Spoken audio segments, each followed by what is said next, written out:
Analisis merupakan proses menguraikan dan memecah suatu informasi atau data menjadi bagian-bagian yang lebih kecil agar lebih mudah dipahami dan dievaluasi. Dalam konteks matematika, analisis juga mencakup proses memecah atau menguraikan masalah matematika menjadi komponen-komponen yang lebih kecil dan sederhana untuk dipahami. Dalam analisis terdapat beberapa aspek. Yang pertama, penguraian masalah, yaitu membagi suatu masalah besar menjadi bagian-bagian yang lebih kecil agar lebih mudah dipahami dan diselesaikan. Yang kedua, identifikasi pola, yaitu mencari pola atau aturan dalam suatu masalah seperti menemukan pola bilangan atau bentuk yang berulang. Yang ketiga, klasifikasi informasi, yaitu mengelompokkan informasi berdasarkan kesamaan atau perbedaan agar lebih mudah dianalisis. Dan yang terakhir, pengujian hubungan, yaitu menentukan apakah ada keterkaitan antara satu bagian dengan bagian lainnya dalam suatu masalah untuk memahami pola atau cara penyelesaiannya. Sintesis dalam berpikir matematis. Sintesis adalah proses menggabungkan komponen-komponen yang telah dianalisis untuk membentuk solusi atau kesimpulan yang utuh.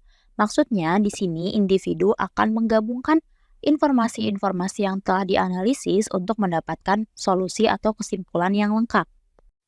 Aspek-aspek sintesis meliputi penarikan kesimpulan. Artinya, setelah menganalisis, individu mengambil intisari atau hasil akhir dari informasi yang ada.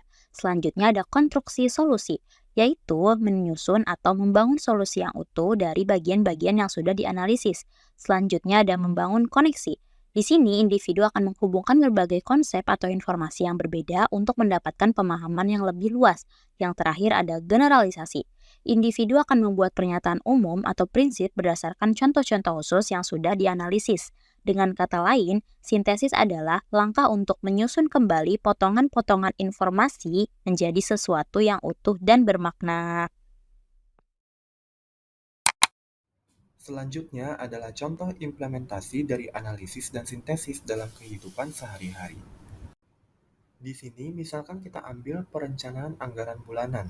Agar anggaran bulanan efektif, maka kita perlu melakukan analisis dan sintesis, yaitu berupa analisis seperti menguraikan sumber pendapatan seperti gaji, penghasilan sampingan, bonus, dan lain sebagainya, memilah pengeluaran berdasarkan kategori seperti kebutuhan pokok, transportasi, dan juga hiburan, lalu mengidentifikasi pengeluaran tetap dan variabel, serta memeriksa pola pengeluaran dari bulan-bulan sebelumnya. Dan sintesisnya berupa menyusun anggaran yang mengalokasikan dana secara proporsional, membuat strategi untuk menabung dan mencapai tujuan keuangan, mengintegrasikan berbagai kebutuhan ke dalam satu rencana keuangan, serta mengembangkan sistem pemantauan anggaran yang efektif. Dan pembahasan terakhir adalah hubungan antara analisis dengan sintesis.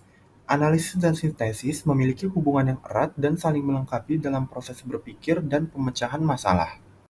Analisis dilakukan terlebih dahulu dengan memecah suatu masalah atau konsep menjadi bagian-bagian kecil untuk memahami detailnya.